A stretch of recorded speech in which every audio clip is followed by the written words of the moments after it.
Hail, hail, and welcome to part 3 of a Celtic History podcast series, which charts the history of Celtic Football Club from 1887 to the current day. In part 2 of the series, titled Freedom and Liberation, Chris was joined by Harry Brady from the Celtic Underground, who covered the period from 1900 to 1920. They discussed the development of the rivalry with Rangers and how that the most revered of terms, the Old Firm, came to fruition, as well as the conspiracy theories that went with playing in the west of Scotland. They then go on to review the style of Celtic playing kit and how it changed in such a short period of time, resulting in the introduction of the hoops we know and love for the first time in 1903. Chris and Harry exchanged views on the first real domination of Scottish football, with Celtic winning 6 titles in a row, as well as a clean sweep in the 1907-08 season, where the club won every trophy they contested.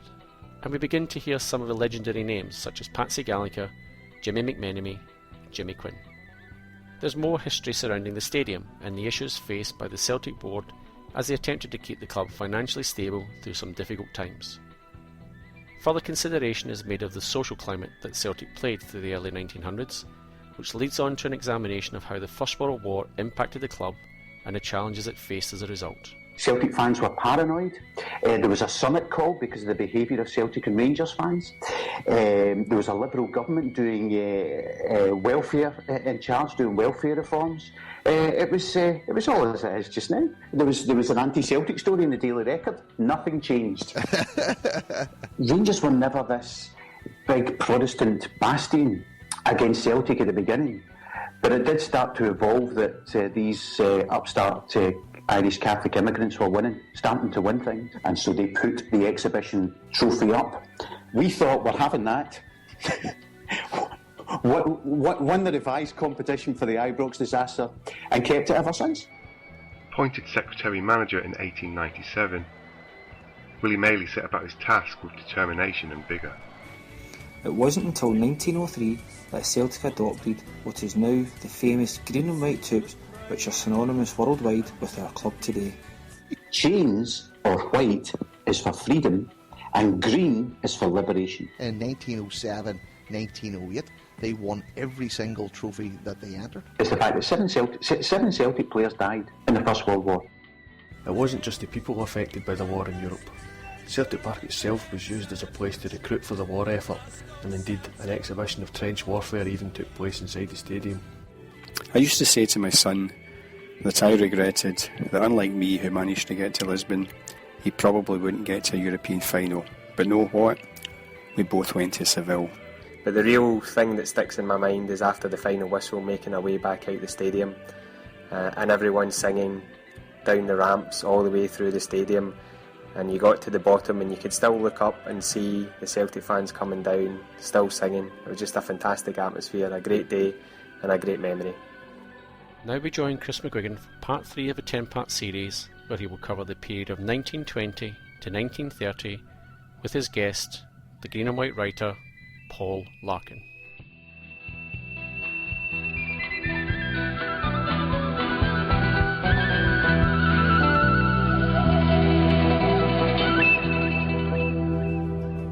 All through the 20s we produced some men of great amaze. McGrory, Wilson and McLean, the Thompsons and McStays. When Patsy did a somersault, his feet around the ball, he sang Celtic first and Celtic last and Celtic over all. Chapter 3. Celtic Football Club, 1920 to 1930. During the first 2 decades of the 20th century, Celtic Football Club emerged as one of the game's preeminent powers. As the popularity of football boomed, the fame of the boys spread far beyond the club's Glasgow home. With a reputation for thrilling attacking play, Celtic had established themselves as one of the most famous names in world football. But plaudits were not the only thing the Parkhead team collected. The Hoops had dominated Scottish football for the best part of 20 years, and they had the silverware to prove it. It was a domination which rankled, The success of a club identified as both Catholic and Irish could not be tolerated by some in a Scotland increasingly poisoned by sectarianism. The Church of Scotland would warn of the menace of the Irish race. Scotland, so the people were told, was overgorged by Irishmen. Against this backdrop, it is little wonder that during the 1920s, a supposedly trivial game became an increasingly tribal one. This was a time of dangerous, hateful rhetoric, with blood-stained repercussions which reached far beyond the football pitch. South of the Clyde, Rangers had been anointed as a club to smash the domination of the Celts. Born simply from a desire to play football, the Ibrox club had long been among the most famed and successful names in the Scottish game. Their rivalry with the boys was always keenly contested and financially rewarding. But to challenge the apparent ascendancy of Celtic, Rangers sold their sporting soul to sectarianism. This polarisation of identity was completed on the pitch by starkly contrasting styles. Celtic were a team renowned for an attacking flair. Rangers were strong, physical, disciplined and supremely fit. Never more so than when Bill Striff took full control of the Ibrox side in 1920. The early years of the decade would see Rangers stake their claim as Scotland's football superpower. A robust and resilient Ibrox team claimed the league championship in both 1920 and 1921. With Kilmarnock and Partick Thistle claiming the Scottish Cup, these were difficult times for the once all-conquering Celtic. A lack of silverware was worrying in itself, but concerns were compounded by the distance the club had trailed Rangers in the championship. But with Willie Maley in charge, and with established talents like Patsy Gallagher and Joe Cassidy, the Hoops were a side you could never write off. In season 1921-22, Rangers had streaked into an early lead in the title race, but were eventually caught and overhauled by Celtic. The destination of the title would go down to the last game of the season. Celtic travelled to Morton, knowing they had to match Rangers' result at Clyde to seal the championship. A record crowd of 23,500 turned out at Capello for the occasion. On the terraces was to be a tense and often brutal afternoon. Greenock was not immune to sectarianism, and the home fans were well prepared to greet their unwelcome visitors with hostility and violence. With Ireland on the verge of civil war, passions were running high among the Celtic support. Throw a season-defining game into the equation, and trouble seemed inevitable. So it proved. Throughout the first half, skirmishes broke out on the terraces. At half-time, with Morton deservedly leading 1-0, hundreds of supporters from both sides engaged in a running battle across the playing field. Eventually, a degree of order was restored, and after the players helped clear the pitch of bottles, steel rivets and other weapons, the game was able to recommence. The Celts would produce a much improved second half display, and a late Andy McAtee header saw the visitors snatch a dramatic 1-1 draw and a crucial point. With Rangers being held to a goalless tie at Shawfield, the championship was returning to Glasgow's East End. Rangers would regain the league title in emphatic fashion the following season. The Celtic finished outside the top two for the first time since 1911. There was, however, ample consolation in the Scottish Cup, which the Celts lifted after a Joe Cassidy goal gave them a 1-0 final victory over Hibernian. Cassidy's hand-in winner meant he had scored an astonishing 10 of Celtic's 12 goals in the competition that year. Despite this triumph, Celtic continued to struggle in the league, as Striff's Rangers racked up the next two titles. At this time, the Scottish Cup was regarded as an honour of at least an equal prestige to that of the League Championship, and in 1925, the famous old trophy provided yet more solace for the Hoops support. Having already lost twice to their city rivals in the league, Celtic went into their semi-final tie with Rangers as undoubted underdogs. But in front of a 101,000 crowd at Hampden, Rangers were savaged. Celtic stunned the champions as the Ibrox club were thrashed 5-0. It was a remarkable victory, but the final against Dundee would not be a formality. The East Coast Dark Blues dominated the first half, and deservedly led 1-0 at the break. After the interval, Dundee weathered early Celtic pressure, and as the game progressed, looked increasingly comfortable. Then came the most remarkable of breakthroughs. With 73 minutes gone, the ball fell to the feet of the veteran Patsy Gallagher on the edge of a crowded area. The mighty Atom dribbled and swerved his way past several crude challengers, before eventually being grounded just yards from the goal line. Just as it appeared the chance of a shot had passed, Patsy wedged the ball between his boots and somersaulted into the net for the equaliser. Inspired of this moment of utter genius, Celtic pushed on for the winner. With just 3 minutes remaining, a John McFarlane cross was met by the head of a flying Jimmy McGrory, who bulleted the ball home for the winner. This incredible cup triumph was followed in 1925-26 with a recapture of the league title, although hopes of a double were dashed when the boys crashed to a disappointing final defeat to St Mirren. The Scottish Cup would be reclaimed in 1927, when East 5 were defeated 3-1 in the final. That, however, would be Celtic's last major honour of the 1920s.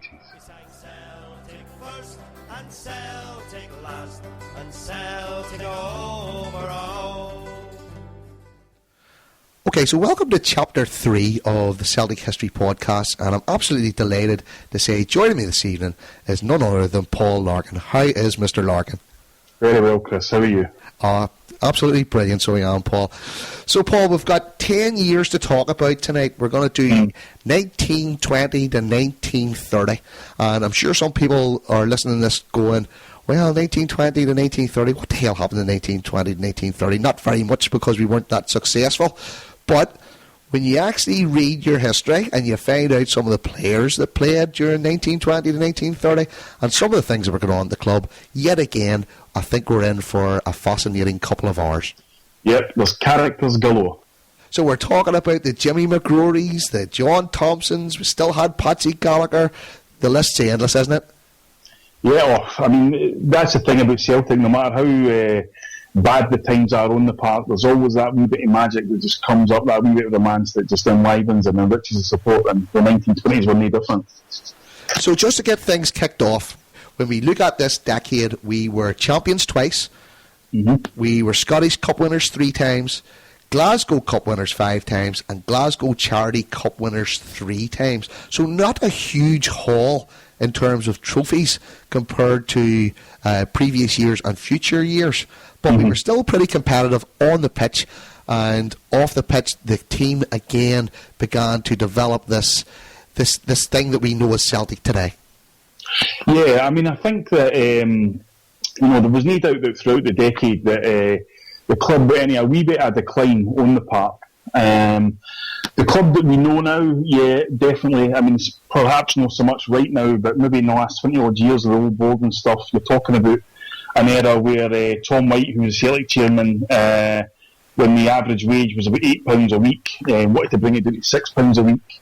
He thought it was absolutely ridiculous that players were asking for win bonuses and draw bonuses, to which the players were asking at the time, what, £2 a win and £1 a draw. He thought that's scandalous for a Celtic team, should never be rewarded for it, they should be expected to win and stuff like that.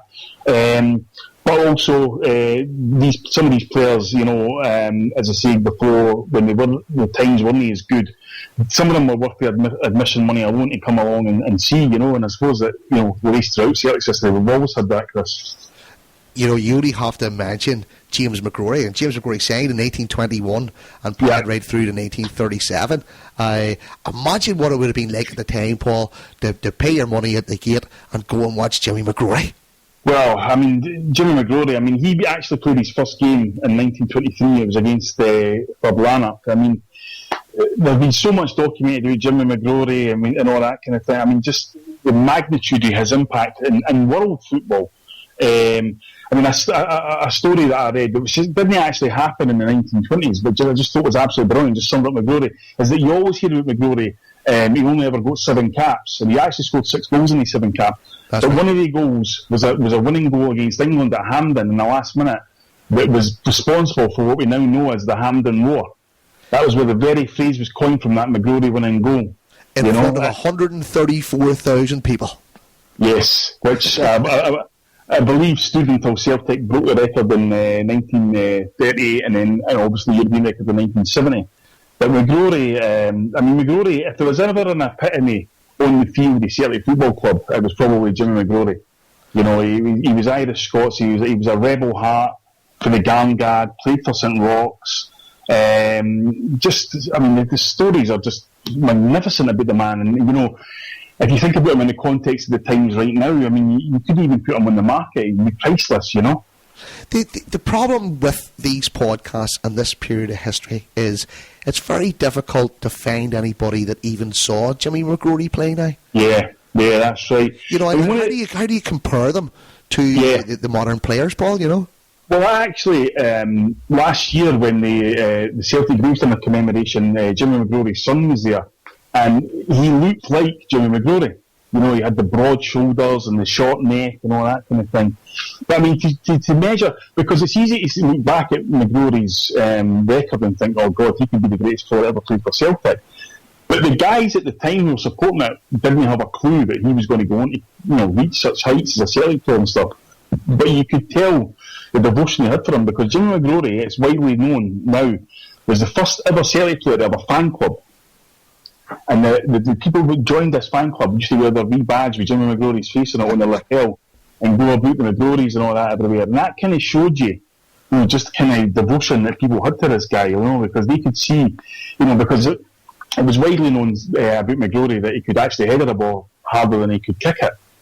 And so, you know, I mean, to the point where Jack Harkness, the great Scottish goalkeeper, and he was a great friend of Jimmy McGrory, actually broke 3 fingers trying to save a McGrory header one time.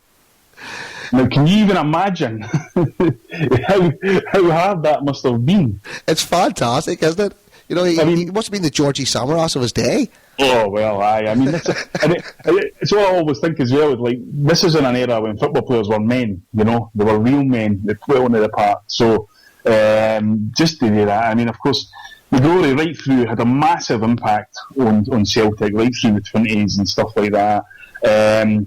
I'm sure we'll come on to the Patsy Gallagher Cup final later, but what Patsy's goal in that game always overshadows is the fact that Jimmy actually scored a last-minute diving header in that game to win the Cup for Celtic. That's right. And this was in an era when the Scottish Cup quite a few times saved Celtic's season.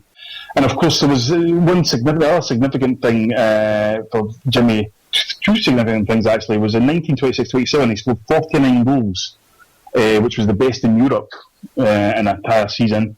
In 1928, he turned down a £10,000 transfer to Arsenal, which the Celtic board had basically banked on him doing, and infuriated him so much that they docked his wages.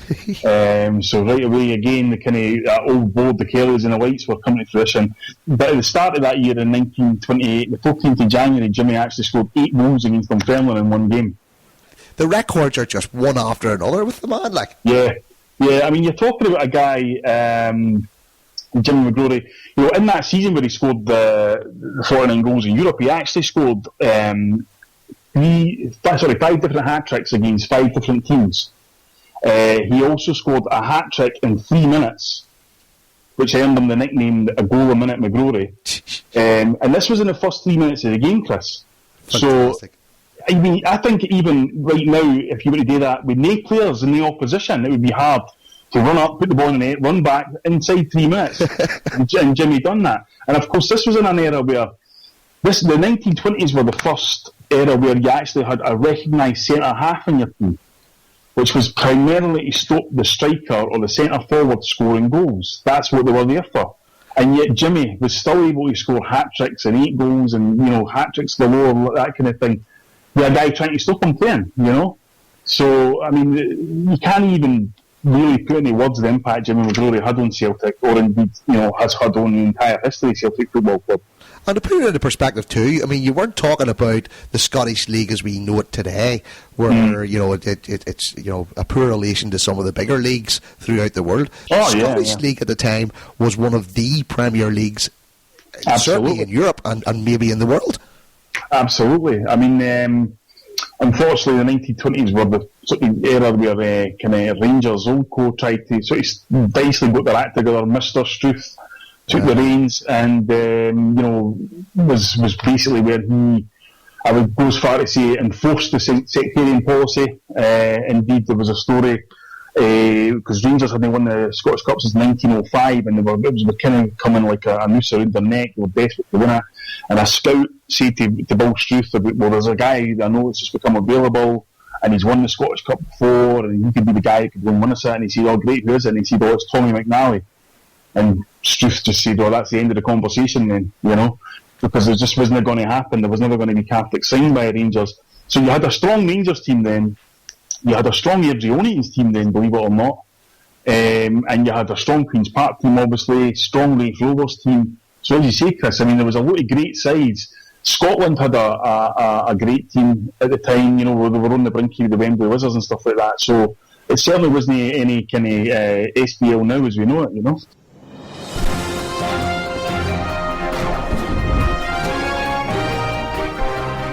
Good evening, London. This is the 7 o'clock news broadcast. I'm Timothy Stan. Civil war has broken out in Ireland today, and they're 6 months since the Anglo-Irish Treaty of 1921, which segregated the North and South. Resistance is led by Eamon de Valera, who demands a free republic immediately.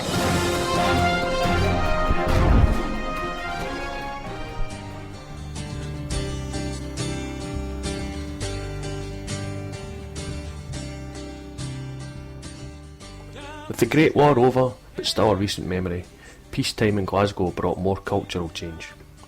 While many in the East End of Glasgow would be thinking of their previous home as the Irish War of Independence rumbled on, life continued in their new home. 1921 saw the Black Cat Cinema open on the corner of Dechmont Street and Springfield Road, seating nearly 900 people. Showcasing the latest films, the venue was popular all the way up until 1955, when it was taken over by the BBC and used as a studio. For the next 20 years, the venue was famous for shows such as the White Heather Club and the occasional Crackerjack. Although now a warehouse, it still carries the Black Cat Industrial Unit's name. The Black Cat wasn't alone in 1921 either.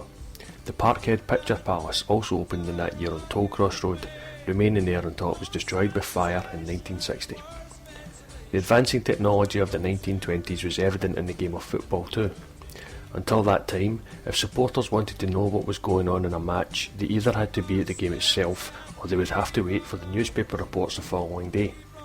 But in 1927, the Scottish Cup final was broadcast on the wireless for the first time, and Celtic supporters not at the Showpiece final were able to listen to the radio broadcast of Celtic beating East Fife 3-1.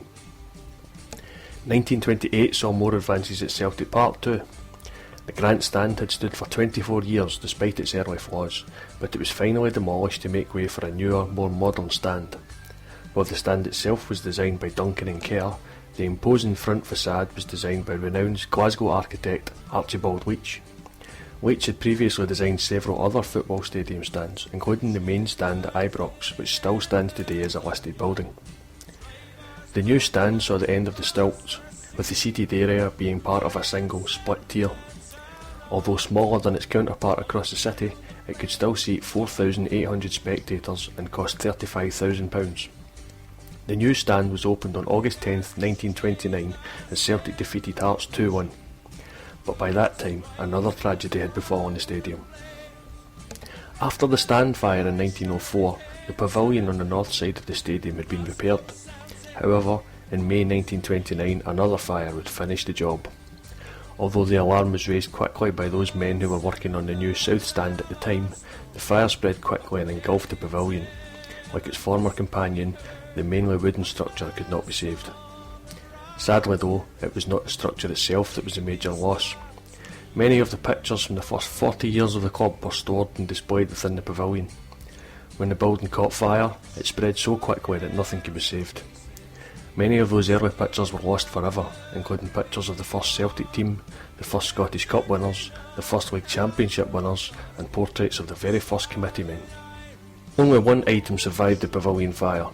From the smouldering remains, a battered safe was pulled. Although evidently damaged by the fall from the top floor of the building and by the fire itself, the contents of the safe were still in good condition. Included in the safe were some of the earliest records of Celtic's charitable contributions. While the evidence of the good deeds on the field may have gone, the evidence of the good deeds off the field survived. Celtic Park's transformation in the 1920s was completed when the original roof of the north enclosure was replaced. Whether related to pavilion fire or the modernisation of the stadium, the new curved roof of the enclosure, almost given the appearance of a farmyard building, quickly saw the nickname of the Hay Shed adopted by the supporters. It would not be the last nickname the enclosure would get.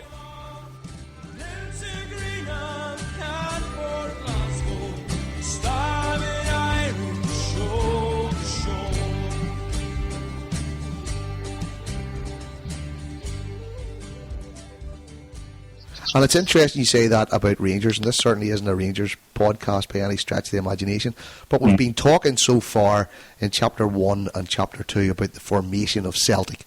And, you know, at the turn of the century, how it all started to change, and this flair team, you know, that like to pass the ball and attack, started to develop. And this decade, more than any, probably highlighted that. However, it was our friends across the city who also developed during this period as well to be what they became too.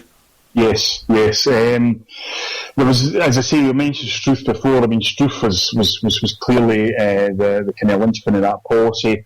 The kind of social strife that was going on in Glasgow, there was an expansion in Harland and Wolf docks down at the Clydeside, which, I mean, it can't be kind of overemphasised how much of an impact that had on Rangers in terms of the club they became, the policies they undertook, the songs they would sing, and they really became what they became for right up until 2012, which was basically the enemy Celtic, the rivalry Celtic, the antipathy Celtic, everything that Celtic were, they weren't. And that was what they revelled in that. They really made a big effort to go after the kind of Scottish Protestant middle class supporter. And when I say big effort, I mean they went to every single length to do that. And they used Celtic as a kind of, you know, as the hate figure for these fans to come and pack Ibrox, you know, especially when you had loads of people coming over to the North of the Island to work in Harland and Wolf and stuff like that. And we know what the kind of employment policies were at the time as well, where, you know, the old joke used to be, you know, have you got any carpets working in your eye? That's the guy over there with a brush. Aye. You know? I mean, that was the kind of employment policies. So, as we talk about Celtic becoming this cavalier team with, you know, a huge Irish Scots support and a big rebel heart and songs and all that kind of thing, this is definitely when Rangers became the Rangers that we knew up until 2012. What's fabulous about this period as well, Paul, is when we talk about this team on the pitch, the whole social aspect behind it reflected it too. Because not only had you got the end of the First World War and, you know, the troops coming back and the unemployment rising to levels that Britain had never seen before, but you also had the rise in the Labour Party in Glasgow. Yeah. And that itself, you know, is reflective since way back in the 1920s to even modern day. Yeah, because obviously when we talk about a Labour Party, we're talking about a real Labour Party back then, a socialist Labour Party, no the kind of Labour Party that the current generation knows. You know, you had that. There was obviously there was the end of the First World War. There was Lloyd George had made the promise about being a land fit for heroes. That never happened. These were huge austere times, huge unemployment. This was, you know, you had seen the revolution in Russia in 1917 with the Bolsheviks. This inspired a lot of revolutions, and it inspired huge ones in Scotland, which would lead to the general strike in 1926. You also had a rise in Scottish nationalism and a kind of, how could I put it, effort to reclaim the language. There was a guy who wrote under the pen name Hugh McDermott. Real name was Christopher Grieve. In 1922, he was speaking about independence. He was a guy from Montrose. He inspired a Scottish literary revival. He wanted to reclaim words. For example, a rainbow was called a watergaw. You know, it was just, there was a definite kind of freedomly spirit that was emerging in the 1920s on the backdrop of this horrific austerity, which, as you said before, would lead to the general strike in 1926. And people were striking for a 40-hour week. John McLean, the great socialist, was speaking all over the country.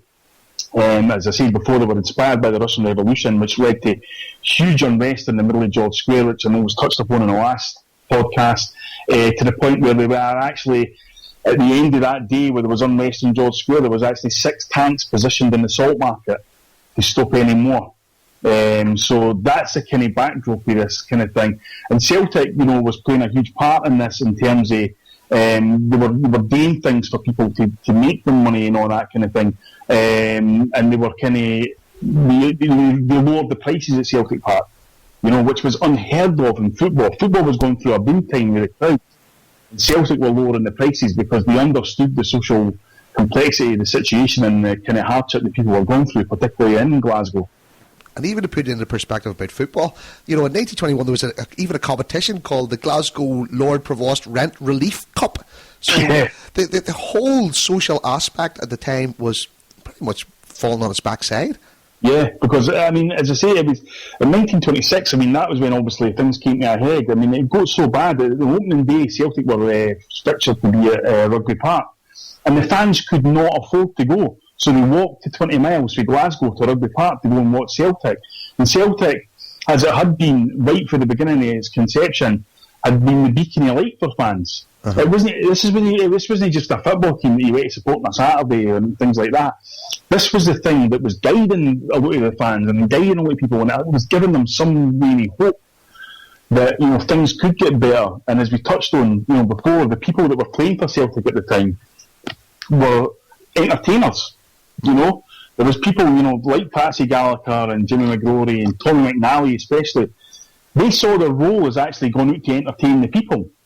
Much to the kind of chagrin of the manager who just wanted to win football matches, of course. But Tommy McNally especially was one of the guys who was just like, he famously kicked a referee. And as he kicked the referee turned and saw him and pointed over and said, "You, sir," to the pavilion immediately, to which Tommy replied, "Could you not make it the Empire? I was at the pavilion last week." You had, Patsy Gallagher, who, a fantastic Donegal man, a definite guy who could definitely be a good claim to be the greatest player that Celtic ever had at Celtic Park, just because of how loved he was by the fans. He played 464 games, scored 192 goals as a winger, which is quite incredible. But, had that gala streak, something of the Charlie Tullies about him, where, he was another one who Willie Maley constantly kind of fought with and stuff, and, was always telling him to do things and that. And the famous story about Gallagher trying to wind Willie Maley up was that at a team hotel the night before a game, Patsy actually dressed up as a chambermaid and actually said, "Good night, Mr. Maley," as he walked out the door, and Mr. Maley said, "Oh, good night, madam," and walked out and went and got myself a drink, these kind of things were going on. Again, Tommy McNally was getting told by Willie Maley, "You've got to stay at the pub, you've got to stay at the pub," and all that, the fans can't see you in the pub and all that kind of thing. And then Maley finds out that Tommy McNally was seen coming at the pub the Friday night, so on the Saturday morning he pulls him aside and he says, "You were seen coming at the pub at 9:30 last night, is that right?" And Tommy McNally said, "Yes, boss, it is. That's when they shut." But these guys, they were all, Patsy and Tommy McNally and Jimmy McGrory, they were all absolute Celtic through and through. And, they saw themselves as kind of representatives of the support in these horrible times, And even when Patsy Gallagher left Celtic, it was Willie Maley that announced he was retiring, and Gallagher didn't know anything about it, as the story goes, right? That's right, 1926, he was basically, announced with deep regret that Patsy Gallagher would be no longer playing football, and Patsy was just like, "What the hell are you talking about?" And went to Falkirk for another 5 years. So, it's just one of the ones where I think it was, if you're familiar with the George Best story, I think there was a lot of that going on with these type of players where their off-field antics would just drive the manager crazy, but when you put them on a pitch, they were absolute geniuses,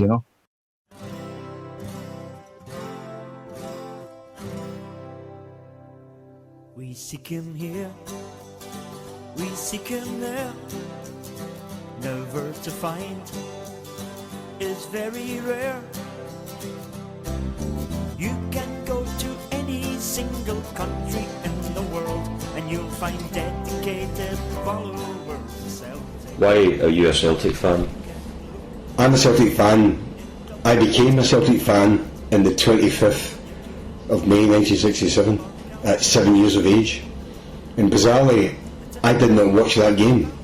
I was living in Drumchapel, where I grew up, and I was sitting on a three-wheeler bike, and my dad, who always used to avoid swearing in front of us, I did hear him swearing in the game, but he never really watched me. He came to the window, the curtains were drawn, and he came to the window and said, "They'd effing done it." And I thought, I don't know, I wasn't all that bothered with football then. That, and my mate's dad organised bloody us all running up and down cheering the Celtic, but then when I went to school, that's when it really hit me. And school was so strict, but if anybody had a picture of Billy McNeil or Jock Stein, they were lifted up and they were just charging around the playground. The teachers were bloody joining in and everything. It was like unbelievable.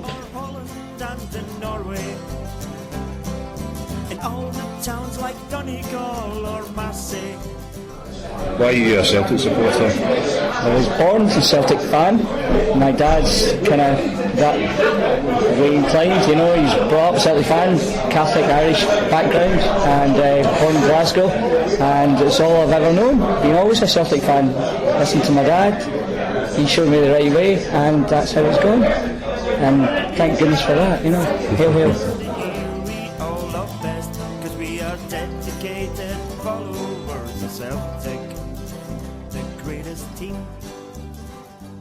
Favourite trophy that the Celtic have I've won in my time being a fan is probably the Scottish Cup in 94-95 with Tommy Burns being the man in charge at the time. We had went a wee wait for silverware, you know, and it was, I don't know, you know, it was tense times, tough times being a Celtic fan back then, but I always remember the goal. I'll probably take the visions of the goal to my grave. You know, it was a tense game against Deirdre, and Tosh McKinley picks up the ball and he delivers the sweetest cross you'll ever likely to see, and Big Pierre popped up and done the rest, and you know, the trophy ended up back at Celtic Park. It's very rare. You can go to any single country in the world and you'll find dedicated followers of Celtic. Yes, you'll find dedicated followers of Celtic. Yeah, you'll find dedicated followers of Celtic.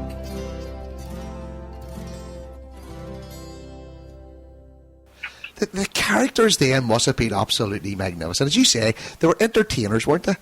Oh, definitely. And that vein goes right through Celtic's history, you know, when you get up and you talk about the Tullys and guys like that. Just the whole way through their history, there are these larger-than-life characters. Well, I mean, you know, see, some people who might listen to this and think, oh, God, Tommy McNally must have been a nightmare. There's a couple of stats that you have to know about Tommy McNally. The first one is, in his first season in 1919-1920, as an 18-year-old guy, he scored 39 goals. The second season, he scored 43 goals. So, you know, you kind of give guys like that a wee bit leeway, don't you? He was also the first guy ever that sat on the ball at Ibrox. You know, as far as I'm concerned, makes you a legend no matter what. Absolutely. He would sit in the ball at Ibrox and, you know, they just beckon the opposition onto him because he knew the fans loved it and all that. And of course, you have to remember as well that, you know, these were hugely divisive times still in Glasgow and surrounding areas, and you know, Celtic were treated pretty shoddily, and Celtic supporters and people with kind of Irish origin and stuff were treated pretty shoddily. Certainly the war of independence in Ireland had begun doing well with, let's just say, the vast majority in Scotland and things like that. Uh-huh. And so when these guys were on, they understood that, you know. And Jimmy McGrory was often quoted saying that he represented the Irish in Glasgow, you know. And you can imagine the kind of, you know, the times that you were in and the austerity you were going through, how somebody saying that for you was just incredible, you know. Well, when you look at the War of Independence in Ireland and Belfast Celtic pulled out of the league during those years, did Glasgow Celtic feel the same pressure at that time, Paul? I think there may have been pressure applied, but the amount of people that were going through the turnstiles at Celtic Park and at Celtic games were absolutely enormous. You know, you're talking crowds. Celtic. We talked earlier about the Patsy Gallagher Cup final, and we're sure we'll go into it again. The semi-final that year, 23rd of March 1925, was a game against Rangers. 101,000 people turned up for that game, and Celtic won the game 5-0. Which was, again, one of the ones never expected, much like the 7-1 game. Just came out of nowhere. Another one where people who weren't at the game wouldn't believe the score. Jimmy McGrory scored a hat-trick that day. You know, people were dancing on the terraces. They couldn't even believe what they were seeing. So, with all due respect to Belfast Celtic was just becoming this huge phenomenon in terms of the games. You know, was quite easily the biggest supported club in Britain. You know, had been for 20-odd years, you know. And because, as I say, the board had the foresight to actually lower the prices, and the lowering of the prices kept the crowds high at Celtic Park. And probably at that point, there was nobody really in the establishment that had the kind of power or the will to actually go and kind of try and destroy Celtic, on the basis that, let's not forget, Rangers were building their identity on the basis of being everything that Celtic won there. So, to put that into perspective to everybody listening to this right now, next year when we get Barcelona in the Champions League and we do a fantastic Green Brigade display around the stadium, just think that's about half the number of people that we're talking about here in the 1920s. Yeah, I mean, it is absolutely. And, you know, I'm sure we'll touch on this, but it's easy. It's easy to say, oh, well, there was nothing for anybody else today. That wasn't true. Because this was the age of television starting. This was the age of talkie movies, you know. So there was other things, you know. These were the basic forms of social media, you know. So there were other outlets for people to go and spend their money.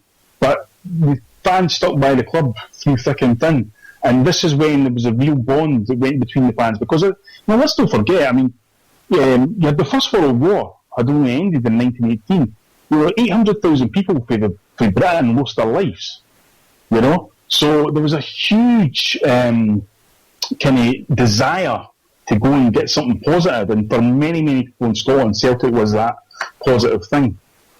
And it was during this decade that a lot of the sectarian strife started in Glasgow. You know, we've heard about the nickname the Tim Malloys being a local Glasgow gang, and that's where the nickname came from. But that is very much true in and around the Gorbals and Govan and places like that. It was Glasgow at that time, through the poverty and the problems coming back from the war and the unemployment, started to develop a very serious social culture. Yes. I mean, you often get said in modern times that, you know, oh God, it's terrible now. These kids are running riot and all that. I mean, compared to times like the 20s, it's like paradise now. It really is. You know, there was people getting stabbed and, you know, slashed in pubs almost on a nightly basis. You know, gangs were being formed. Primarily, a lot of it was out of defence. You know, because there was these huge gangs that were running through the city, having massive fights and all that. Because as you say, I mean, the poverty was so high. The sectarianism was being pumped in to Scottish society to basically make money for certain people, you know. There was a kind of thing going on with Celtic kind of cartoons and newspapers and stuff like that. Celtic supporters were being demonised in these things, you know, and there would often be cartoons of Celtic and Rangers fans, and the the Rangers fan was always kind of portrayed as somebody who was good looking and lucid and intelligent, and the Celtic fan was always portrayed as like somebody that just walked out of a bog or something. You know, this was the kind of, and so a lot of that, you know, bearing in mind the kind of grip the media had over people in these times, you know, a lot of that would be transformed into, you know, during the week fights, weekend fights, and pubs and dance halls and all that kind of thing. And there was an incredible amount of violence, and a lot of it now, as you said, was being fueled by sectarianism. And even while all this was going on, this new phenomena of football was probably bigger than it had been since the inception of the Football League and stuff. I mean, we're talking about the build-up in the 20s to the 1930 World Cup, the first ever World Cup, and still we had players like Jimmy McGrory, who got 7 caps and scored 6 goals. The talent that was on the pitch even then was so good, yet we find history repeats itself in later years when you compare these teams to the Lions, where they didn't get the caps and the respect that they deserved as well. And we talked about it in the first two chapters as well, about how history repeats. Yeah, I mean, the context I think you have to put the first part in about the crowds is that in 1921, for example, there was mass immigration to Scotland. You know, people were sick of the kind of austerity, and they were sick of not being able to work and that. A lot of Scottish people went to Canada, they went to other places in the British colonies and stuff like that, because Britain still had some sense of an empire then and things like that. So there was 50,000 people left Scotland in 1921, which, you know, Scotland never been a big population, and yet these football grounds and were getting filled all over the country. Huge people. In terms of McGrory and the caps, I mean, you know, he's always the one you look at, 7 caps, you just think, my God, you know, the top scorer ever in British football history. And at the time, one of the things that was said was, well, Hughie Gallagher's who he's up against, and he's a great player. No, I mean, come on, you know, it doesn't bear up, particularly when, you know, in these 7 caps, as I said before, he scored 6 goals. So at what point, as the selectors, you go, did he not score a goal in a game, so they dropped him forever? You know? I mean, it just doesn't add up at all. I mean, clearly there was, definite bias in there, because I'd love to, and then as you say, the unfortunate thing is now that we're so far away from it, you'll never ever hear it, but I'd love to hear somebody actually give me a concise explanation as to why Jimmy McGrory wasn't picked for Scotland, when quite clearly he was the best forward that Scotland ever produced. That's just your paranoia coming through, Paul. I know, it's terrible. I'm glad to try it there. He sang Celtic first and Celtic last and Celtic overall. Despite some remarkable moments of glory for the Hoops, there was no doubt that Rangers had now usurped the Parkhead side from the pinnacle of Scottish football. Manager Maley was still able to uncover incredible talent from the junior ranks, but it appeared that the ambition which had fueled Celtic's rapid rise to the top was now somewhat lacking. But there remained enough talent in the Hoops to give the Celtic support hope of a return to the top, and no one inspired hope quite as much as the extraordinary James Edward McGrory. Born in the Glasgow Irish enclave of the Gorngard in 1904, McGrory would rewrite the football record books with his unbelievable scoring feats for the club, which he loved with all his heart. Signed in June 1921, Jimmy McGrory was a powerful, barrel-chested forward, prepared to take whatever knocks came his way in search of a goal. Modest and humble off the pitch, McGrory's commitment to the Celtic cause was obvious every time he took to the field. By the summer of 1928, he had become football's most wanted. But despite the club's scandalous attempts to sell him, McGrory turned down an offer from Arsenal to become the highest paid footballer in Britain. His reasoning was simple. McGrory of Arsenal just never sounded as good as McGrory of Celtic. So Robert Kelly later said of McGrory, "No one ever played harder so often for Celtic. Yet, in a disgraceful act that defies reason, the board rewarded this heroic servant by secretly paying him less than his teammates will remain in 9 seasons at Parkhead." In that gracious and dignified manner, which was McGrory's trademark, he said of his foul injustice, "Sure it was worth it, just to put on that hoop jersey so many times." Of course, the magnificent McGrory was not the only Celt to make his mark during this decade. Quiet man Jimmy McStay signed for the boys in November 1920 from the Royal Scots Fusiliers. The younger brother of Hoops hero Willie, Jimmy would take time to settle at Parkhead before establishing himself as an accomplished and effective centre-half. In contrast to the quiet ways of McStay and McGrory, Tommy McNally was a brash and brilliant entertainer. He signed for the boys in May 1919 from junior outfit St Anthony's. A player of immense talent, McNally's showmanship and light-hearted antics delighted the Parkhead crowds, if not Celtic boss Willie Maley. With an eye for goal, superb ball control, vision, great speed and flair in abundance, McNally should have been a manager's dream. but his showboating antics could frustrate and enrage teammates and coaches just as much as they could entertain the crowd. A massive fan's favourite, Tommy McNally, who played 213 times for Celtic during 2 spells at the club. Peter McGonigal was a big-hearted and courageous performer.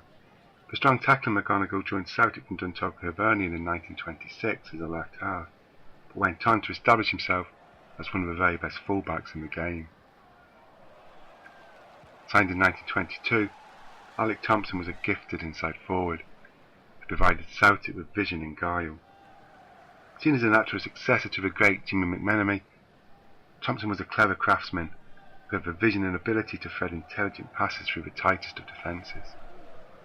The Fifer would go on to be one of the most faithful of Celts, playing a total of 451 games. Cool-headed Peter Wilson was a talented right half who spent 11 seasons as a Celt. The Ayrshire-born player signed for the boys in May 1923.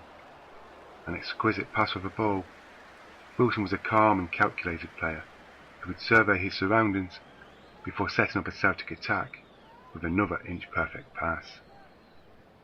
As the 1920s stuttered to a disappointing conclusion, perhaps one man more than any gave the Celts hope for the future. That was young keeper John Thompson. The Fifer signed for Celtic in 1926 for a fee of £10. A quiet and unassuming character off the park, Thompson had a natural athleticism aligned to a brave spirit that impressed all who had the privilege to see him play. Thompson's wondrous agility and fearlessness ensured that despite his youth, he was quickly recognised as one of the greatest keepers in the game. As Celtic fans looked forward to the 1930s, the youthful presence of Thompson inspired real confidence in the future for the Parkhead club. As the new decade dawned, no one could have foreseen the heartbreak and tragedy that was to follow.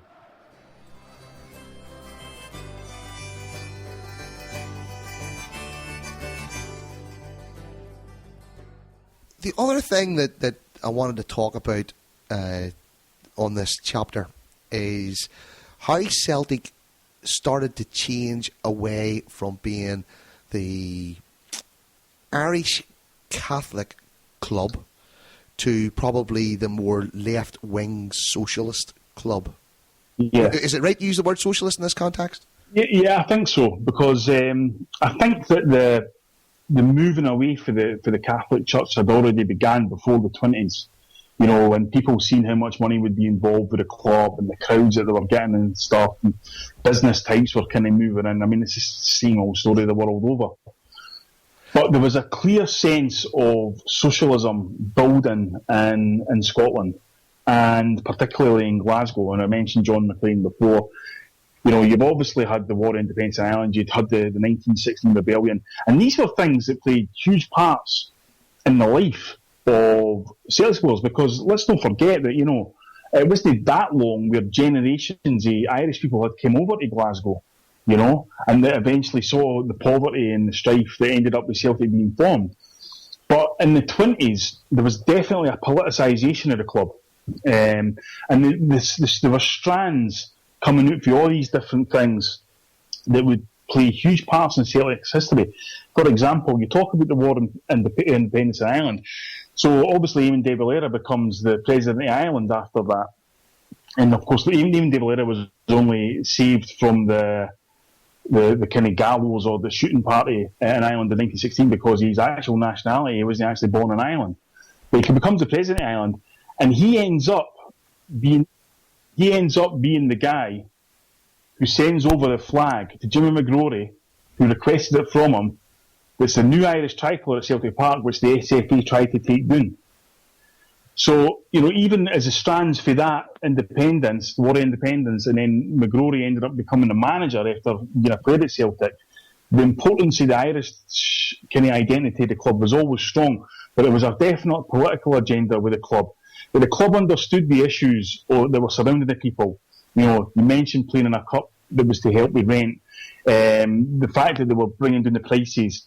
You know, the fact that they were continually, Willie Maley was continually making statements about the social strife around Glasgow, the things that the supporters have to face, the challenges that football have to meet in terms of recognising that, these austere times and all that kind of thing. And then the general strike, which led to, abject poverty, bearing in mind that the Wall Street crash was on its way and stuff like that. But Celtic was very much at the forefront of kind of saying to the supporters, we understand what you're going through and we will act accordingly. And, when you actually think about that, you think about that in terms of modern football right now, where, a chairman or a manager of a football club comes around and says, you know what, we know what you're going through, this is what you're going to do about it. That would be unheard of now in this capitalist kind of football world we live in now. Yeah, at that time, Celtic was really at the forefront of understanding the supporters' feelings and trying to do as much as they could about it. And was that just really Celtic that would do that, or was that the common pattern throughout the rest of the clubs? Well, I think Celtic, as normal, were first. I think other clubs, I think it was very shrewd of Celtic to kind of lower prices, because such the support that Celtic had, we could, carry that. Other clubs would find it hard then to charge our supporters more, which, we didn't seem to have a problem with it right now, obviously, but back then, it was kind of hard. But see, this was always a Celtic way, where it was like, at one point you had Willie Maley saying, we've got to go and help supporters, we've got to lower prices. And as he was doing that, Tom White, the chairman, was saying to the players, you're getting paid too much money. So we were always trying to save money, The biscuit tin was very much alive at that point as well. But certainly Celtic, I think, were at the forefront of that. Primarily, I think, because of why we were formed. We never really, although we became a privately made company, pretty much no long after we were formed and stuff, we never really lost a sense of who it was that actually supported us. Mm-hmm. And who was responsible for the growth of Celtic, because, as has been mentioned in previous podcasts, other Celtic teams fell by the wayside, and it was really hard for Celtic. And what kept it going was the people. The people kept Celtic going. And thankfully, Celtic never forgot that in that time. And I think the supporters never forgot either the fact that Celtic never forgot it and repaid it with such immense faithfulness in the club. It's funny you should say about the biscuit tin approach. I don't want to keep harping back to Jimmy McGrory, but when he turned down that offer to go to play for Arsenal, he never got the same wages as the rest of the players till his career ended at Celtic. Yeah, absolutely incredible. Here was a guy who could have set himself up for life by going to Arsenal in 1928 and turned round to Chairman Tom White and said, no, I want to play for Celtic. I thought his quote at the time was fantastic. I don't know if this is just the realms of fantasy or the folklore that's grown up around Jimmy McGrory. But for him to turn around and say that the reason he didn't go to Arsenal was because McGrory of Arsenal didn't sound as good as McGrory of Celtic. Yeah. And that's just, it is. I've heard that quote on numerous occasions as well. And these are the reasons why you support Celtic when you hear stuff like that, because he was a guy. He wasn't just at the forefront of Scottish football or British football or European football. He's at the forefront of world football, And he was Celtic through and through. He loved the club. He remained at the club after being a player. He went on to become the manager. He went, he had held many positions at the club right up until he died in 1982. And I remember actually reading The Glory and the Dream by Tom Campbell and Pat Woods, which is a fantastic book. And Tom Campbell was talking about when he's a teacher in Ontario in Canada, and he's at a parents' night and people queuing up to see him. And he had spotted this one guy who he knew came from Scotland originally, and he was looking forward to seeing him because his daughter had done really well, and he couldn't wait to tell him. And the guy sat down and he said, "Have you heard?" And Tom said, "What?" He said, "Jimmy McGrory died today." And he said he just sat and talked for an hour about Jimmy McGrory.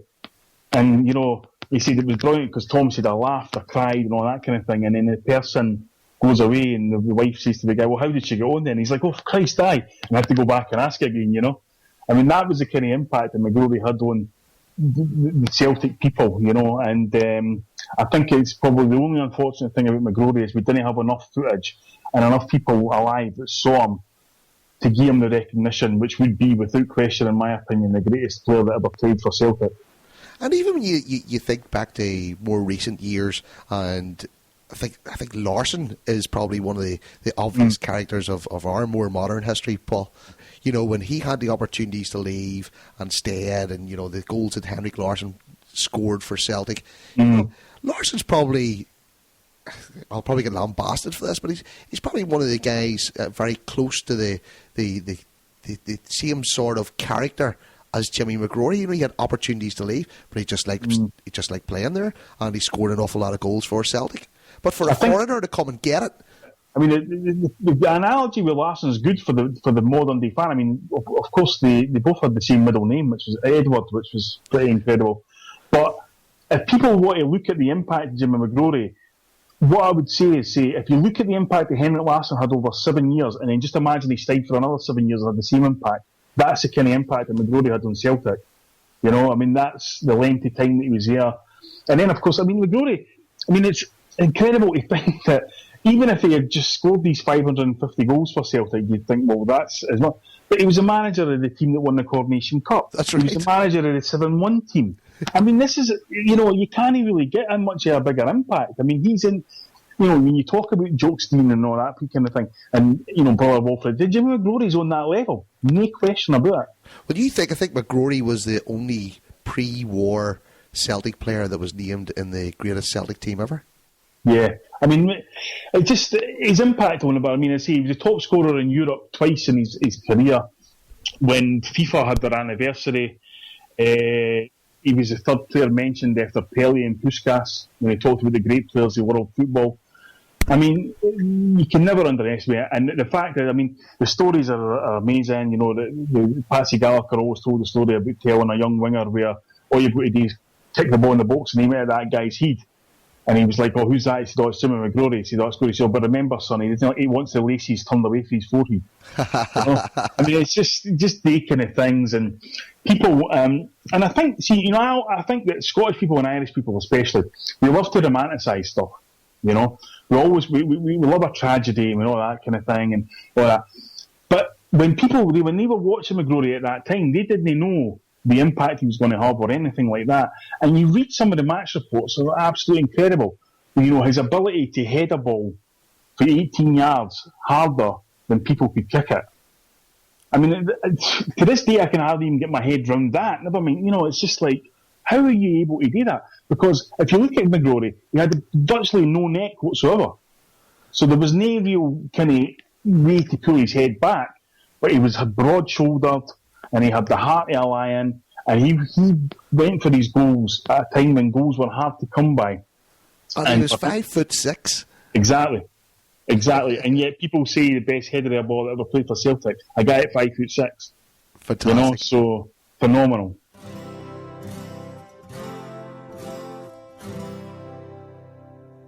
We seek him here, we seek him there, never to find is very rare.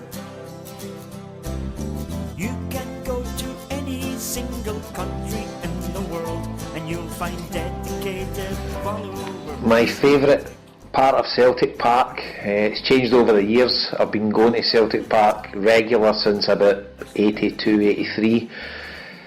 But I went to the odd game in the 70s. My dad would take me to the odd game, but I wasn't a regular attender until I sort of started high school and started going like every week. So it was always, when I went with my dad years ago, it was always the main stand or the old traditional Rangers end. And you get then, when I started going on the supporters bus for Wishaw myself, we'd always get a lift over, so it'd be the Rangers end then, because it'd be easier to get a lift over there. We'd always get some older guys in the bus, or just stand outside the turnstiles and just ask to get a lift over. So I went for the Rangers end, then graduated into the jungle.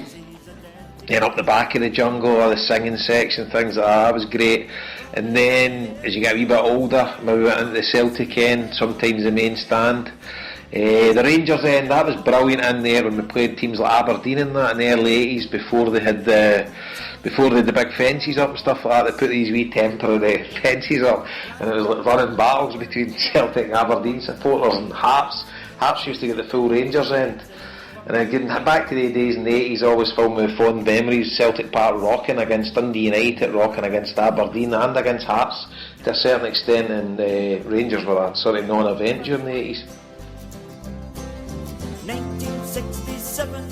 the year we all love best, 'cause we are dedicated followers of Celtic, the greatest team.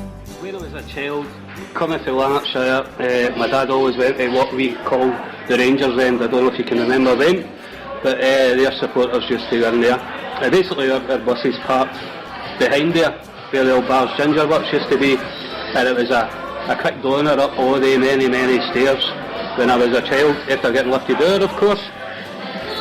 And when I got into the Rangers End, I always wanted to be somewhere else, because just over diagonally opposite me, halfway down the middle of the jungle, and I think when you're a kid, no matter where you are on the ground, at that time, when I started going for about 67, 68, a lot of kids wanted to be in the jungle, but clearly I was only a wee boy and my dad wasn't up for that at all. I'd have my naughty answer. It's quite formidable in itself. But of course, when I became a teenager and all that, there was no holding me, and the jungle was my place. Yes, you'll find dedicated followers of Celtic. Yeah, you'll find dedicated followers of Celtic. So even in that period, Paul, and the team was quite successful, and the Scottish Cup, even the mid '90s for Celtic fans, there was a special buzz about the Scottish Cup. And we heard in chapter 2 when I was talking to Harry about how the Scottish Cup really was the prominent trophy to win for the longest time when the football started to be introduced.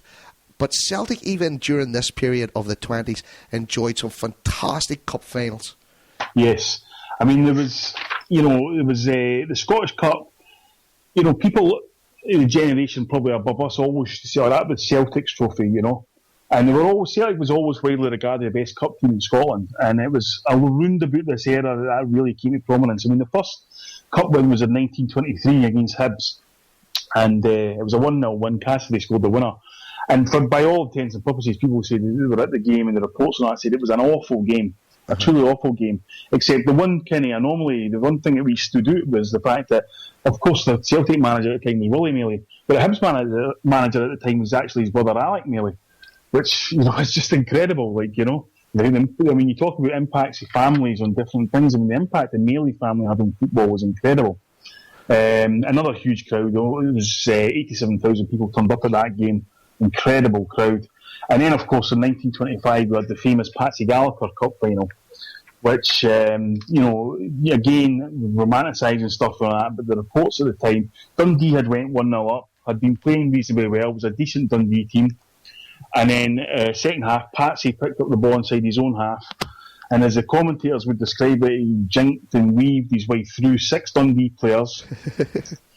And what actually happened was, as he got towards the goalkeeper, he was about to try and turn him, where this guy came in full-blooded at him, hit him with a 2-footed tackle, actually turned him round so he had his back to goal. And that was the point where Patsy somersaulted into the net. So it wasn't even as people, but he didn't just kind of do a forward roll, he actually managed to backflip into the net.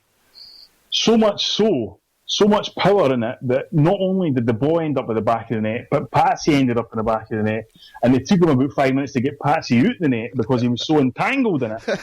And people that were there and commentators that were there just had never, could not believe what they had seen.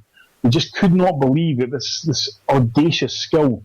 And it was, if you look at world football books and history books, and the Patsy Gallagher goal in 1925 is regarded as the greatest Scottish Cup goal ever, and possibly the greatest goal ever in a cup final. It certainly was described as that at the time. This was a moment, as we talked about Celtic being in decline, but I tell you, in 1925 when we won that cup, that goal inspired us so much. The fans were so enriched by that very just moment of genius that we actually went on to win the league again in 1926. And people said that it was that day, it was that goal that Patsy scored that they made them believe that anything was possible, that this club could produce anything. And what's interesting, and a wee contrast to that, of course, is that in 1927, there was a game against East Fife in the Cup final. East Fife were a second division team at the time. And, Celtic were widely expected to thrash them, no problem, and all that kind of thing.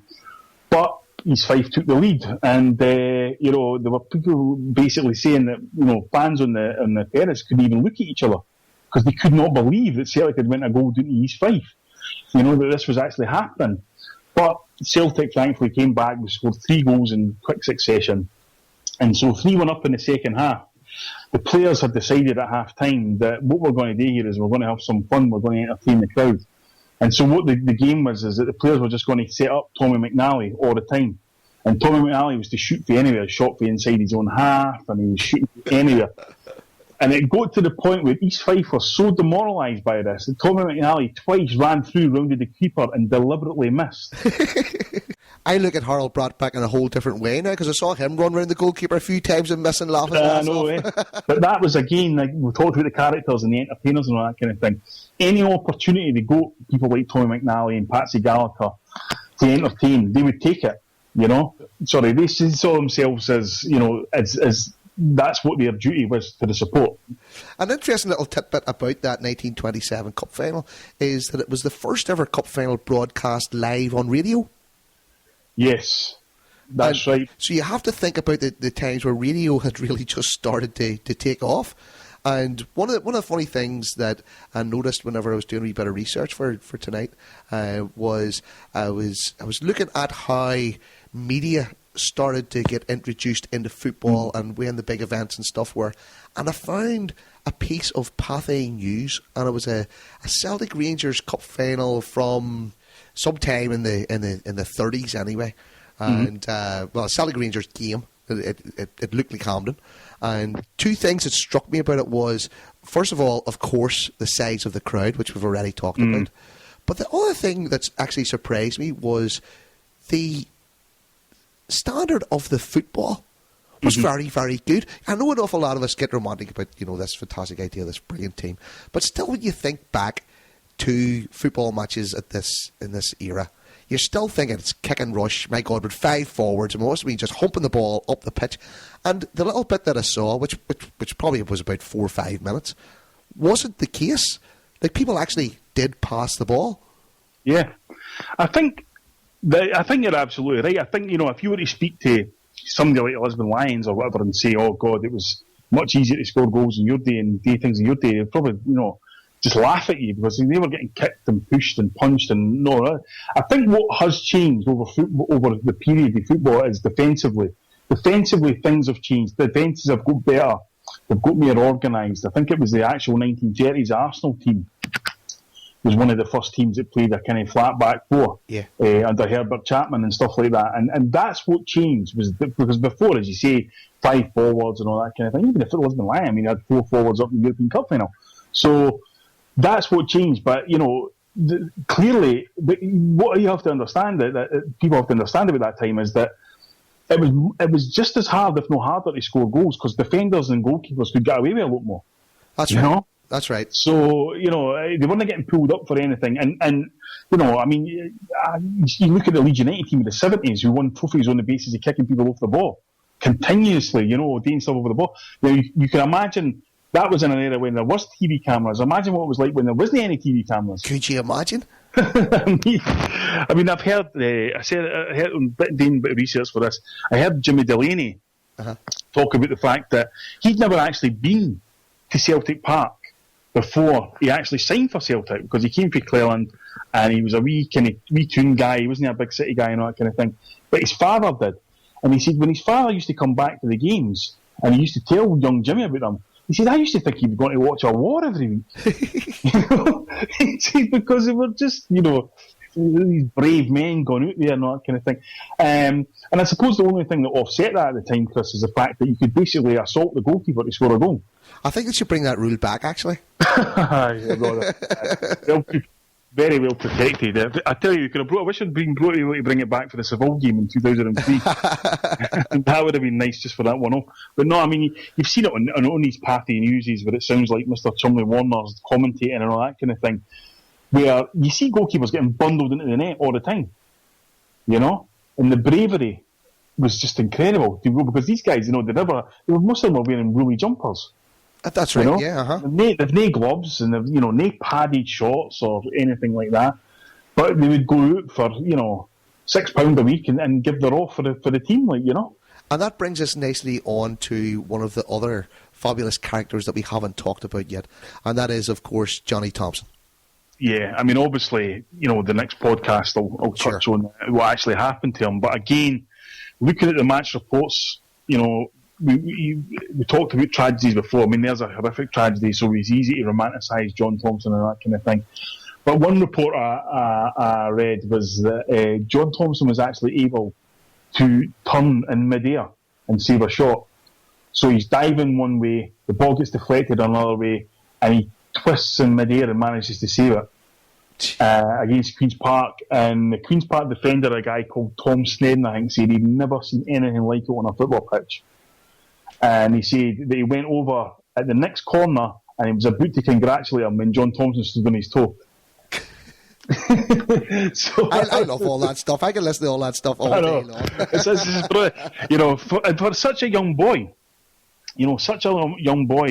to come out to Fife and play. Because another thing as well, Chris, is that you talk about, like what Jimmy Delaney said as well, we're talking about the strife that we were in Glasgow, the sectarianism, the violence and that kind of thing. Can you imagine what that was like for a young boy from Fife to come up to Glasgow and play for Celtic? It was a scary prospect, and Willie Maley had a kind of habit of just, scouting guys and bring them in and then say, right, meet us at this place at this time, and then they pick them up on a bus and they take them to a place and they say, well, where the hell are we? So, well, you're out for a part, you're playing it right half the day. And that would be it. Because he knew, how, if he'd say to somebody, listen, you're going to be playing on Saturday, he said half the boys wouldn't even turn up. Because they were so scared, you know what I mean? This big city, it was like they were coming to a wee village in Fife. It was just, the scariest place on earth. So for John Thompson to go out and produce the kind of form that he did, he was nicknamed the Prince of Goalkeepers even then, was nothing short of phenomenal. For such a young boy to come to a background like that, to come and play for Celtic in front of huge crowds and perform at that level was just nothing short of amazing. Because the classic quote, Paul, is Johnny Thompson talking to Jimmy McGrory, and Johnny Thompson turns around and says to him, hey Jimmy, I've been called a Fenian bastard out there by one of the opposing players. And of course, John Thompson was non-Catholic, and Jimmy McGrory turns around to him and says, John, don't worry about that, I get that in every game I play. And John Thompson turns around and says, I know, that's all right, because you are one. I know, it's it kind of, I mean, it's again, I think it's quite illuminating in the fact that when that was going on, this is we talked about before how Rangers were kind of putting their identity into their club. But there was never anything like that at Celtic. That Celtic was never as Willie Maley once said. Celtic Park, where a man judged on his football alone, and that was very much the kind of thing that went on all the time. But it's just that people's religion wasn't an issue. It just was not an issue at a time when in society your religion was a massive issue.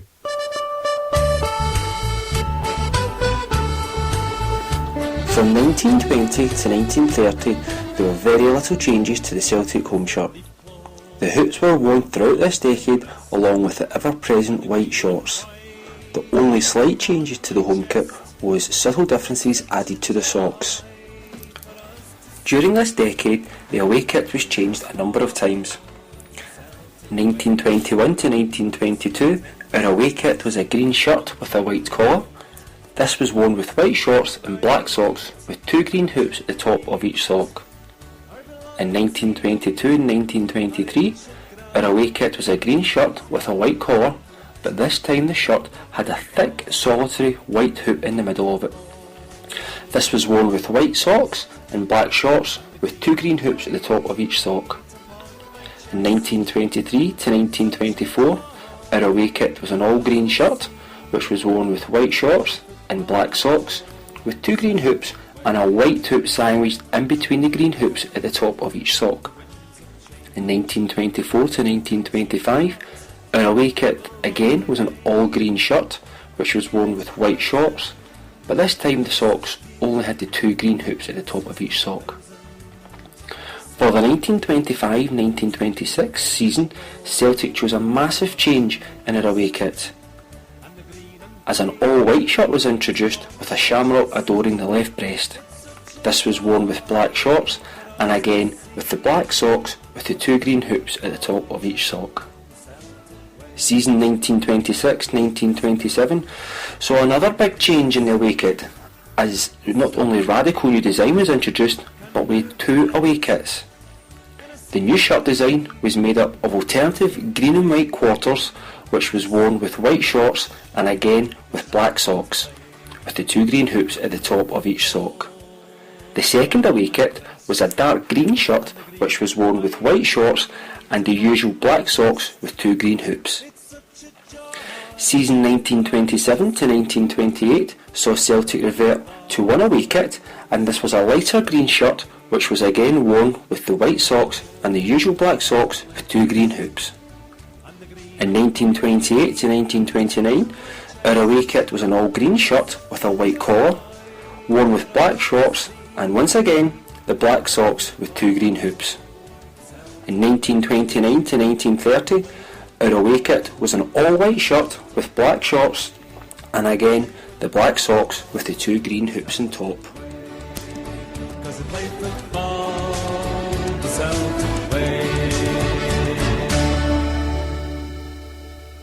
And again, it harps back, and we've touched on it up till now, you know, how Celtic were the working man's club at the time, or maybe the unemployed man's club as they were at the time. Yet the whole structure of Rangers at that time was, as you say, just the antithesis of everything that Celtic was. Yeah, I mean, as I said before, I mean, there was a clear remit that went right through the club that was to attract the Scottish Protestant middle class, the Ibrox. That was what they were trying to do. And how it ended up being the Scottish Protestant underclass, I'll never know, but that's another story. But there was definitely, I mean, this whole thing, I mean, Chris, it still goes on to this day. We always laugh about the brown brogues and the dignified Rangers tie and all that nonsense. I mean, that all comes from Struth. And, you know, this perception that they kind of have, and that probably ended up killing them. They would always trust somebody as long as they were in a suit. You know, it was just like, you know, it was all born in that era where this kind of, you know, if Celtic are appealing to the kind of the Irish working class and the Scottish working class people of Glasgow, then we'll go for something else, you know. Mm-hmm. It's funny, again, we keep bringing up modern history and experiences that we've all had, you know, all the people that have joined in with the podcast, and it comes up again and again and again. I remember, you know, the experience that I had growing up in Belfast in the 90s, and the terrible 90s. And Tommy Burns came over to West Belfast to do a question and answer session. And Paul, he was getting pelters. Absolute pelters. How are we going to stop Rangers doing 9-0? And Tommy Burns took this for about an hour and a half, and you could just imagine this. This will paint a beautiful picture in your mind if you remember Tommy Burns. And he stood there looking like a priest, as he always did, you know. And he had his hand up against his chin, and he answered as best he could. But you could see his face getting redder and redder and redder. And guys were giving it to him large. They were giving it big licks about, you know, how bad the club was and all this here kind of stuff. And Tommy stopped one particularly vocal gentleman, and he says, okay. He says, look, I'm going to ask everybody in the room one question, and one question only. Would you rather be one of them, or would you rather be one of us? Just in that little calm manner. And there was a split second of complete silence, and the huge cheer that went up then, you know, and everyone, you know, the whole place nearly fell down, Paul. And see, after that, the questions were, who was the best player you played with, Tommy? No, you're right. I mean, that is, you know, it's... Robert Kelly was the guy who coined the phrase, you know, we're more than a football club, and I believe that's going to be on the new strips and stuff like that. And I think it should have been recognised, because when you actually expand what Robert Kelly said, was that Robert Kelly spoke about how it was a way of life for people, that Celtic was the beacon of light in people's lives and all that kind of thing. And that's what we always should be. We always should be that. It's never just been about winning trophies. Because if it was just about winning trophies, people in the East End of Glasgow would not have been fed. You know? The mortality was huge. It would have been a lot more if Celtic had just been about winning trophies. It would always been this the people's club, and that's the way it should be, Chris, you know what I mean? And that's what got us through the dark times when you talk about the 90s, and it got us through many of the dark periods in the 20s as well. The fact that there was always the romanticism there was always that wee bit of magic there, and that the people understood that Celtic were the embodiment of everything that they believed in their life. And Celtic were able to carry that torch brilliantly, you know, right through their entire history, you know, right up until, you know, this season and last season and so on and so on. And that's something that, you know, you can never underestimate that. No trophy will ever be able to replace that either. And that's really what sets the club apart. You know, every Celtic supporter you talk to, every single one has a story to tell about whether it was where you lived, you know, where you had to keep your Celtic shirt zipped up underneath your coat, right down to the criminalisation we have today. You know, throughout the whole history, 125 years, it has been the fans that have been this club, and it's wonderful to be able to tell the history of Celtic from a fan's perspective, without all the glossed over romanticisms and some things that were conveniently forgotten in some of the more official channels where the story of the club get told. But to sit down over 10 podcasts and talk to Celtic fans where we look back at the social aspect of the club at the time, and still you have this team that attracts like a moth to a flame. Yeah, I mean, I think I was actually talking to this to a non-Celtic supporter 2 nights ago, and we were talking about Celtic in the Champions League and our prospects this coming season of being in it or not being in it and stuff like that. And I said, as long as we get in it, we'll have an impact. And he went, how you know you're going to sign on that? I said, look at our home record in the Champions League, phenomenal. Different players, different managers. What's the one consistent? The support. That's right. The support is what's made that Champions League record. The support is what's made Celtic Park the mecca of football, you know, and they'll never change it. I mean, right back to you talk about years ago. You talk about like the things like the Coronation Cup song, you know, because that's what the guy says. They end up saying, you know, to beat Glasgow Celtic, you'll have to deport the whole Fenian Irish to give them support, and there's a lot of truth in that, you know. There's a lot of truth in that.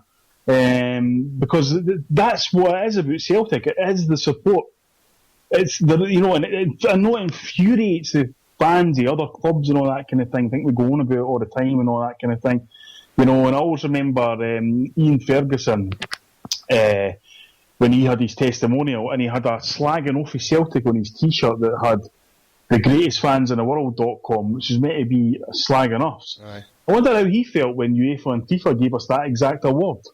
You know, because this is what it's all about for the Celtic support. Because, you know, if I meet you or anybody else after a game and it's a crap day, that was rubbish and blah, blah, blah, blah, blah, I'll guarantee you within 15 minutes we're laughing and joking. That's what it's all about. Because, you know, Christ, if it was about football results, we'd all support Barcelona, you know, or Real Madrid or something. It's about Celtic being that identity for us, that Celtic Park being our cathedral or our mecca. And we respond by giving it the best atmosphere on the planet when the top teams come to Celtic Park. Paul, you touched on one thing that I wanted to ask you about there, actually. And in this decade as well, this is where fans maybe started to sing songs at games. The songs that were routinely sung on the terraces by Celtic supporters were things like Hail Glory St Patrick, God Save Ireland, Sleeve the Man, the Soldier Song, obviously, and Erin's Green Valleys, you know. And so clearly, you know, the identity was very still clear in the mind of the supporters there. And obviously, a lot of the songs, you know, were getting sung about things that, you know, you think about like God Save Ireland and stuff about the Manchester Martyrs and that. You know, they weren't that far away, you know, for these events as we are now, you know. But I love the kind of image of the Celtic supporters singing "Sleeve the Man" on the terrace, because it's such a beautiful song, you know. And you know, these are you know, the way the Green Brigade are able to pick up these songs. I'd love to see them being able to pick up some of these songs again, because they're absolutely fantastic, and there are songs that only bigots could have problems with. So why bother thinking about anybody that might be offended or no? Well, I'll tell you a funny story. The only time I've ever heard my father singing is every 17th of March in Mass, and he sings Hail Glory St Patrick. You know, some of us damn Catholics, we don't sing in Mass. Oh, Christ, I know. Aye. It's like if you're not a Mass goer and you go back for a while, you think you're sitting there going, what's the words again? And everybody's singing along merrily, Hail Glorious St. Patrick. What a brilliant way to end the podcast. Right. Well, I'd just like to end it with this, Chris, this is a description that a commentator gave after watching a Celtic Rangers game in the 1920s. He said, "It was a struggle between the virtues, the improvisation and inspiration of Celtic, and the organisation and method of Rangers." And I think that sums up perfectly the difference between Celtic and Rangers. Was that written in the 1920s, or was that written last week? Yeah, it could have been. It certainly wouldn't have been done by Archie McPherson, that's for sure. Paul, absolutely fantastic to talk to you tonight. And before you go, I want you to nominate a charity that any of the proceeds from the podcast will go to support. The charity I want to nominate, Chris, is the Ashling Irish Centre, which is on McLean Avenue in the Bronx, and it is an organisation, totally non-profit, totally voluntary, that helps new immigrants settle in the country. And that's where I'd like my part of the charity to go. The hairs in the back of my neck just rose there a little bit, because if that isn't what Celtic's all about, I don't know what is. Yes, exactly. Fantastic. Give us that again, Paul. What is the name of the charity again? Repeat The it for me. Ashling Irish Centre, which is on McLean Avenue in the Bronx. And there's a wee personal reason, if you didn't mind, Chris. I'll tell you why exactly.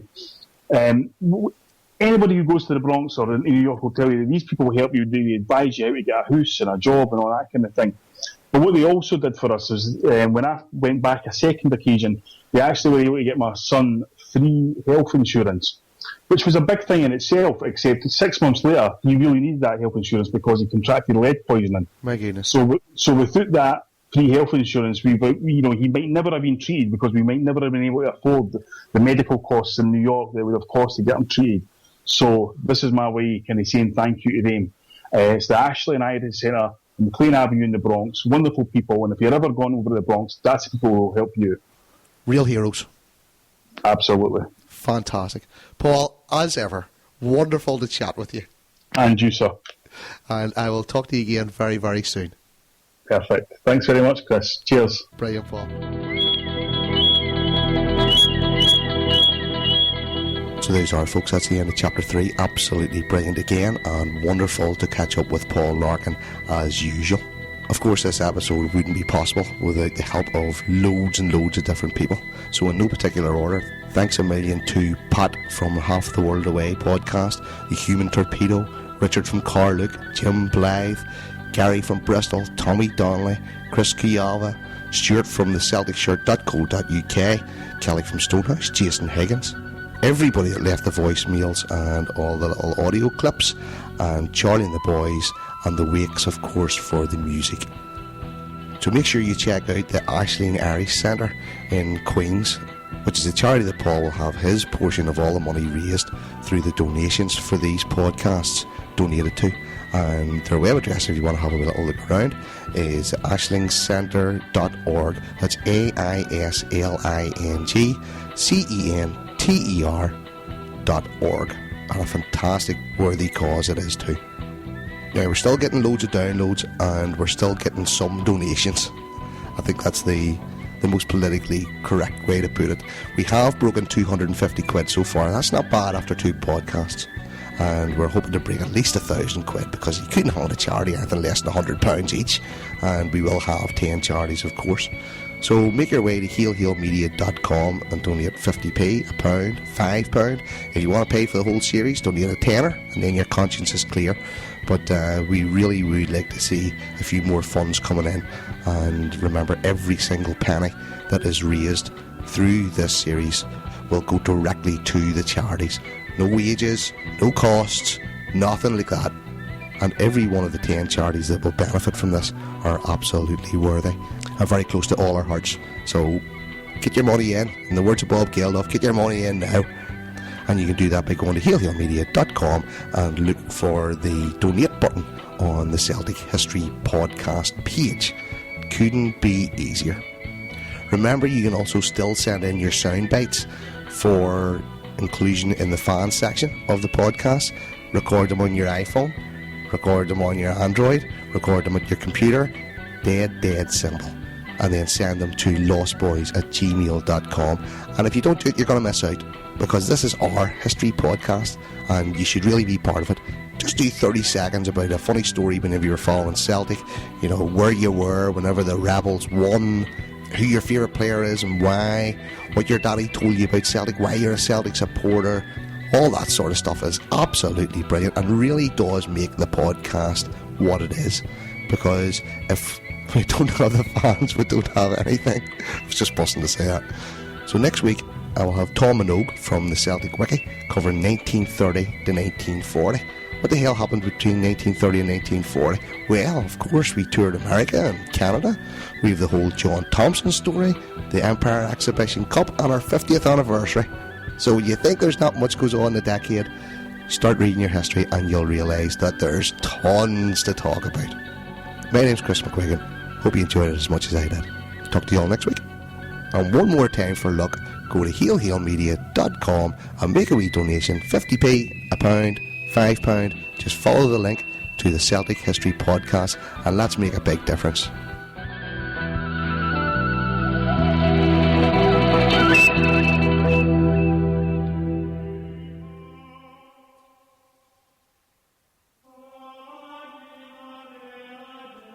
My biggest disappointment would have to be the League Cup final at Ibrox against Wraith Rovers, where we failed to see the game out in the last 6 minutes, was it, when Charlie Nicholas scored, only for Gordon DL to equalise a couple of minutes later, take the game into extra time, and sadly beating penalties, and to crown it, one of the all-time heroes, Paul McStay, missed the penalty.